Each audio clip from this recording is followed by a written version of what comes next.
कौन लोग गिरफ्तार किए गए हैं? देखिए, ये 19 की सुबह में रमेश उरांव नाम के व्यक्ति की हत्या हुई थी। उसे चाकुओं से गोद डाला गया था और बाद में रिम्स में उसकी मृत्यु हो गई। अनुसंधान में यह क्लियर हुआ कि जो मृतक है उसकी पत्नी के साथ अभियुक्त एक शाहिद अंसारी है, उसके साथ गलत संबंध था और शाहिद अंसारी ने मृतक की पत्नी के साथ षड्यंत्र रचा और षड्यंत्र रचने में एक और आदमी ने सहयोग किया, वो सतीश बैठा नाम का आदमी था। और घटना के दिन एक कार्यक्रम में दोनों गए थे पति पत्नी। वहां पर सतीश बैठा वीडियो बनाकर इस शाहिद को भेजता रहा कि हाँ अभी है, कब लौटेगा नहीं लौटेगा। और इन लोग के घर लौटने से पहले ही शाहिद उस घर में घुस चुका था। शाहिद मृतक का पहले मित्र था, पार्टनर था और 2-3 महीने एक बार वो मृतक के घर में रहा भी था पहले से। और इसी दौरान उसका पत्नी से अवैध संबंध हो गया था, क्योंकि पत्नी की सहमति थी कि ये पहले ही घर में घुस चुका था। जब ये लोग गए तो पत्नी जानबूझकर एक दूसरे बाथरूम में घुस गई और ताकि उसको मौका मिल जाए, और शाहिद ने फिर ताबड़तोड़ हमला किया इस पर।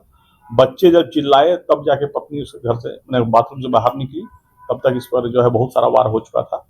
तो कुल मिलाकर शाहिद पकड़ा गया है। हम लोग के पास ऐसे बहुत सारे तकनीकी साक्ष्य हैं जो अवैध संबंधों की स्पष्ट रूप से पुष्टि करते हैं। कुछ ऐसे वीडियो हैं जो बहुत ज़्यादा ऑब्जेक्शनेबल हैं, जिसमें दोनों कॉम्प्रोमाइज पोजीशन में दिख रहे हैं, जो मृतक की पत्नी है और ये अभियुक्त है। और इस पूरे घटना में जिस तरह से अंजाम दिया गया उसमें तीनों की संलिप्तता है।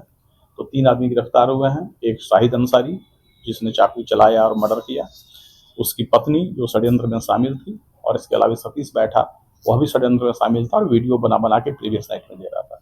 इवन घटना के बाद भी शाहिद ने मृतक की पत्नी को एक कॉल, व्हाट्सएप कॉल किया था, जो हालांकि बहुत सारा कॉल डिलीटेड है, लेकिन उसका एक है कि वो कॉल किया था जो मिस्ड दिख रहा है। तो घटना के जस्ट 15 मिनट बाद ही उसने मृतक की पत्नी से बात करने का प्रयास किया।